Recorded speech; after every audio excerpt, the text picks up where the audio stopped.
প্রকাশ্যে আপনারা দেখেছেন আমাদের ভাইদেরকে উপর থেকে হেলিকপ্টার দিয়ে গুলি করে হত্যা করা হচ্ছে।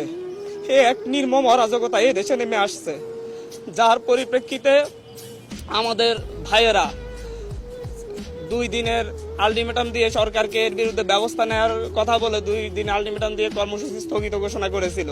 কিন্তু তারপরও আজকে জগন্নাথ বিশ্ববিদ্যালয়ে গুলি হয়েছে।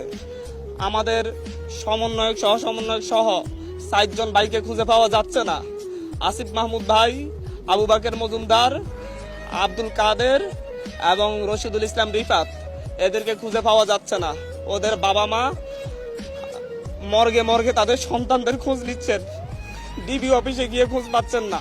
একটা যৌক্তিক দাবি নিয়ে রাস্তায় নেমেছিলাম, সেই যৌক্তিক দাবির জন্য কেন আমাদের 200 প্রাণ দিতে হবে? একটি স্বাধীন রাষ্ট্র কেন তারা দমন করবে? তারপরে দমন করতে না পারলে দাবি মেনে নিবে, এরকম সিদ্ধান্ত